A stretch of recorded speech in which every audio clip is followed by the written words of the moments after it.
So yesterday I finally watched this movie, and as a horror fan I was avoiding it. I don't know why, maybe because it was 50 years old. I know that a lot of great movies are old, but I really love modern movies like Hereditary, Talk to Me, Lighthouse.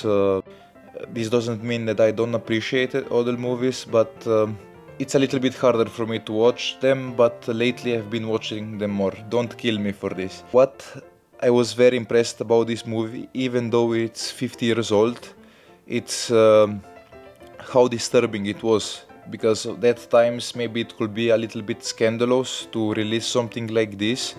Today it's a little bit more normal, but at that times I think it was pretty strange, and people will think that you are a sick man releasing this kind of movie.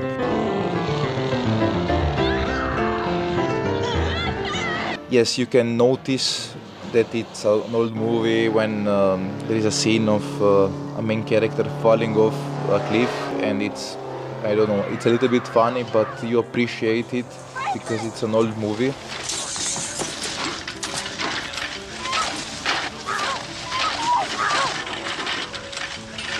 I know it's a disturbing and terrifying movie, but I could feel the love that they put into making it. It didn't scare me, but mostly it was the atmosphere, the vibe.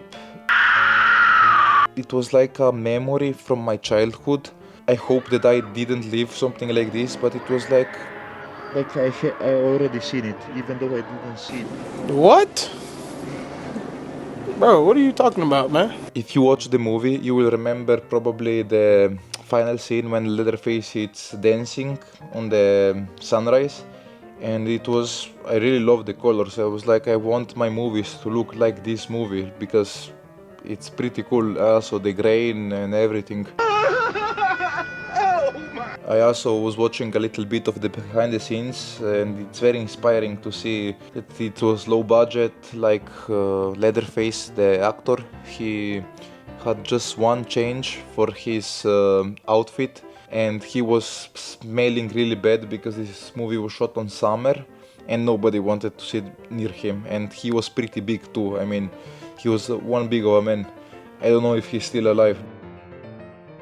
He was pretty disturbing. I mean, my girlfriend for sure could not watch a movie like this. For me, one of the greatest scenes was the pick-up scene of the Leatherface brother, because you don't know who he is, and the dialogue there, it's pretty foreshadowing when you look back, because he begins explaining how his brother Leatherface works in this slaughterhouse and kills the pigs, the animals, with a hammer. And later on, what you see on the movie, he kills them with the hammer, like animals. Whoa, now that's a chainsaw. For me also, one great scene was the dinner scene, because it reminded me immediately of Resident Evil, and I know Resident Evil copied them.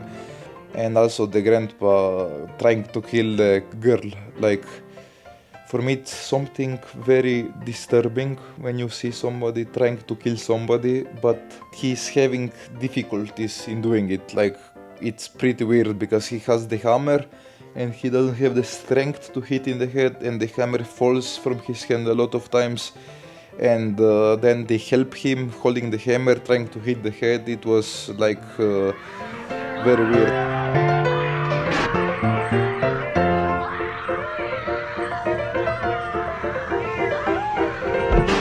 Overall, I have to say this movie inspired me to create my own movies and my own short films. I was very surprised that it gave me this inspiration, but yes, I watch movies to get inspired and just wanted quickly to share my thoughts on it.